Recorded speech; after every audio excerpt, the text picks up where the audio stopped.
Why are there not more people talking about autoimmune diseases? It's a topic that affects millions, yet remains a mystery. Autoimmune diseases occur when your immune system, which should protect you, attacks your own cells. Scary, huh?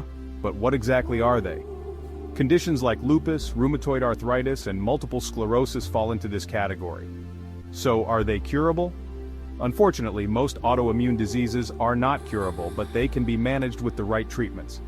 Doctors often use medications to control symptoms and prevent further damage.